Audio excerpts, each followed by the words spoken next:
LED লাইটের কথা তো সকলেই জানেন, অন্দরসজ্জায় অনেকে এর ব্যবহারও করেন। রূপচর্চায় এলইডি লাইটের বা এলইডি ট্রিটমেন্ট নতুন কোনো চমক নাকি সত্যিই এর কোনো বৈজ্ঞানিক ভিত্তি আছে, সেটা নিয়েই কিন্তু আজ আমার ভ্লগ। ক্রমশ সৌন্দর্যের দুনিয়াতে কিন্তু জায়গা করে নিয়েছে এলইডি থেরাপি। ফেসিয়ালের বদলে ম্যাক্সিমাম মানুষই কিন্তু পছন্দ করছেন এই থেরাপি। চুলের স্বাস্থ্যের জন্যও কিন্তু এই থেরাপি খুব ইম্পর্টেন্ট। ত্বকের বিভিন্ন স্তরে গিয়ে কিন্তু এলইডি তার কাজ করে। এর মধ্যে কিন্তু আল্ট্রাভায়োলেট নেই। যেহেতু আল্ট্রাভায়োলেট রে নেই, তাই কিন্তু ত্বকের কোনো ক্ষতির সম্ভাবনাও নেই বলেই জানাচ্ছেন কিন্তু সবাই আমরা। ক্লায়েন্টের প্রয়োজন এবং সমস্যা বুঝে কোন রঙের এলইডি দেব, লাল না নীল রং, কার স্কিনে কোনটা যাবে, সেটা কিন্তু ডিপেন্ড করছে পুরোটাই আমাদের ওপর। আমরা স্কিন স্পেশালিস্ট বা আমরা যারা অ্যারোমা থেরাপিস্ট তারা কিন্তু বলতে পারি যে কতক্ষণ এই থেরাপি দেওয়া হবে, 15 মিনিট না 20 মিনিট, কতক্ষণ কার স্কিনে যেতে পারে, সেটা কিন্তু আমাদের ওপরই পুরোটা ডিপেন্ড করছে। একেবারে ঝা চকচকে তরতাজা ত্বক পেতে, বলিরেখা দূর করতে, ক্ষতের দাগ, কালো ছোপ, ব্রণ, রোদে পোড়া ভাব, সমস্যার সমাধান কিন্তু এই ট্রিটমেন্টের দ্বারা করা হয়। অনেক গবেষণা করে দেখা গেছে যে সব ধরনের স্কিনেই কিন্তু এলইডি ট্রিটমেন্ট করা বা এই থেরাপি করা পসিবল এবং এর দ্বারা খুবই উপকৃতও হয় প্রত্যেকে।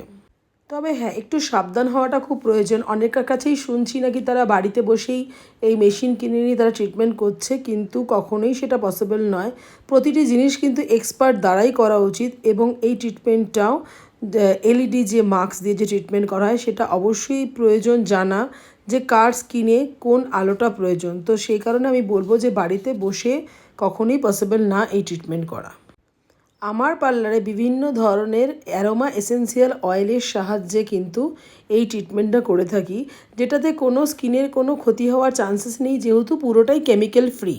এবার তোমাদের একটু লাইট সম্পর্কে বলে দিই। নীল লাইট ব্যাকটেরিয়ার সঙ্গে লড়াই করে, ত্বকের রুক্ষভাব দূর করে, ব্রণ থেকে সাহায্য করে দূর করতে, ত্বকের তৈলাক্ত ভাবকে অনেকটা কমিয়ে দেয়।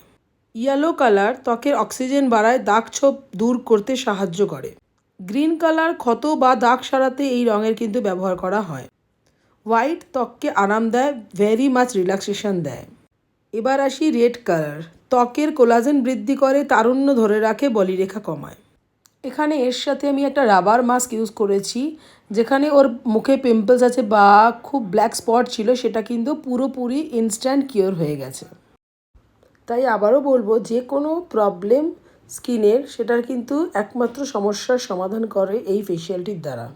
খুব সহজভাবে একটু বোঝাই তোমাদের এই লাইটের ব্যাপারে। ঘরের জন্য এলইডি লাইট বা এলইডি বাল্ব লাগানোর অন্যতম একটাই কারণ, এতে ক্ষতি কম হয়। ঠিক সেই রকমই একইভাবে কিন্তু স্কিনের ক্ষেত্রেও প্রযোজ্য। এই থেরাপিতে ত্বকের ক্ষতির সম্ভাবনা নেই বললেই চলে। কিছু কিছু সাবধানতা অবলম্বন করা উচিত যারা তোমরা এই ফেসিয়ালটা করছো। এই ফেসিয়ালটা করার সময় টিভি মোবাইল দেখার মতো কোনো কাজ করা উচিত নয়। আর যে কোনো ফেসিয়াল করতে গেলে বা ট্রিটমেন্ট করতে গেলে আমার মনে হয় রিল্যাক্স থাকাটা খুব ইম্পর্টেন্ট। ফেসিয়ালের বিফোর ফটোটা আমি তোমাদের একটু দিলাম। এবার আফটার ফেসিয়াল রেজাল্ট দেখো, হোয়াট আ রেজাল্ট। নেক্সট ব্লগে আবার নতুন কিছু শেখাবো।